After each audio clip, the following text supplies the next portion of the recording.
Todd Bowley's tired of buying players, so now he's buying clubs. Olympique Lyonnais, Santos and Portimonense. I think I pronounced that right, from Portugal. Bids have been placed, but bids have been rejected. What's a multi-club system? Well, you ask. Well, I've got all the answers for you, Bratoki. I know a lot of people hate reading these days. So I did the reading for you. I summarized it all down and everything's ready for you guys to understand in a quick, concise video. Stay to the end. Welcome to the Kavkas View, guys. And I know what you're thinking about, right? What the hell is going on with Chelsea? Well, I've got the answers for you here. Chelsea have been actively bidding for Olympique Lyonnais, Santos, and a club in Portuguese 4th division. I've already told you that. But why are they doing this? And the answers are very simple. There are 5 reasons actually. We're gonna break every single one of these reasons down. I'm gonna explain to you the intricacies, the examples of currently within our footballing pyramid that we didn't even know of, that we didn't even realize, and that we actively don't pay attention. Since 2017, there have been 26 clubs of this magnitude built. Brands, clubs that own multiple clubs, clubs that have feeder clubs. If you don't know what a feeder club is, clubs that generate players only to give it to their the top dog. They feed them all their best talent. And in this case, Chelsea is trying to build something like this. Good example. RB Leipzig. The Red Bull organization group is massive, right? And what do they have? They've got 4 clubs that are absolutely well known around the world. New York Red Bulls, Salzburg, Leipzig, and more importantly, the one in South America, Bragantino. Bet you didn't know that one. Manchester City have a club in Mumbai, a club in Yokohama, a club in South America, and many subsidiary clubs, smaller clubs that they already own.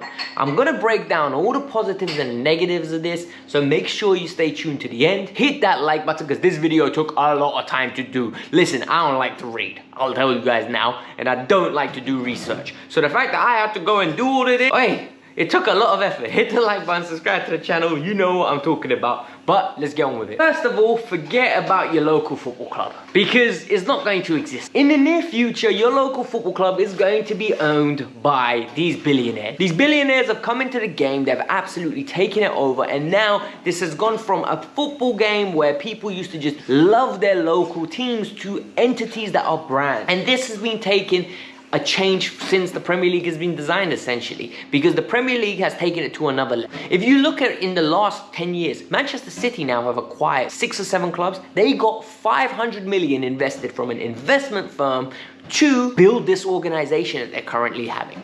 They got a 10-year deal from Puma, not only for Manchester City, but for all the other clubs that they're with. This means that all the other clubs that they own are going to be with Puma for the next 10 years. They've got a similar badge to Manchester City. It is given Puma an opportunity to spread their wings. Puma are not only going to be located in Manchester and the eyes of the European audiences, they're going to be in Asia, they're going to be in Africa, they're going to be in South America, North America, Australasia, anywhere you want, they're going to be located there.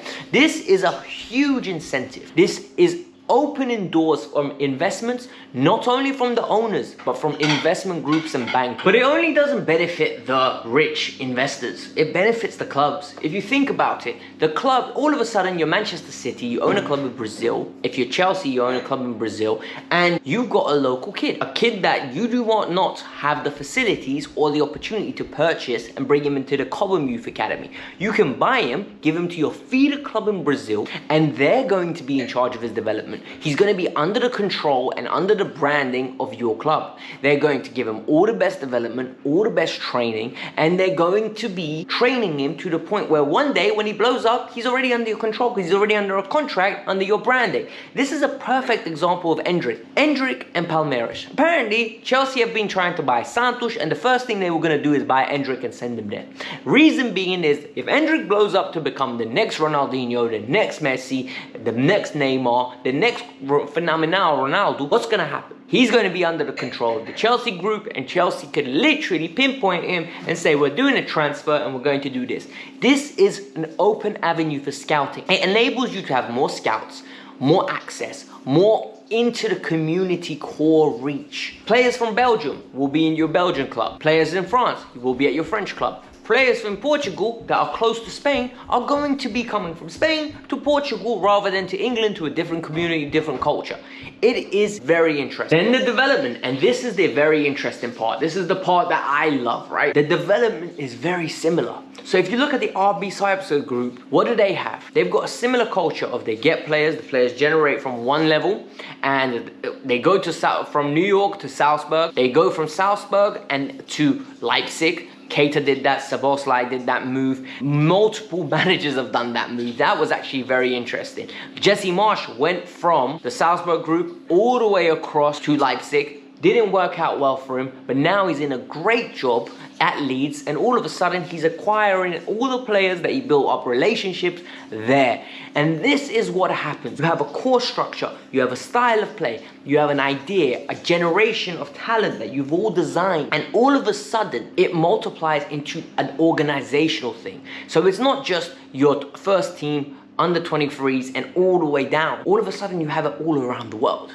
So players that are playing in the Indian team or the Brazilian team, when they come across, the structure is fairly similar. And this is very interesting. It's an approach that Red Bull have been doing numerously with their clubs, and it's evident for them to see. Whether it can be regurgitated to the higher level of clubs that are competing for the Champions League and the leagues, I don't know. Number 4, and this is actually a massive reason, transfers is the affordable way of signing players. You have players and clubs that take the risks out of it. So if you think about it, right? Watford's owners, the Pozzos, own Watford and Girona and other clubs. And guess what? Deulofeu used to play at Watford, has moved across. A player from Girona has moved across to Watford. And they've, I think, done over 50 transfers in that time. Reason being is, you don't overcharge, you don't overinflate, you're keeping it in the family. The money rotates around the brands, and in the long run, same organization reaps the reward, the same owner, the same principles are there. Football clubs are becoming massive entities, people,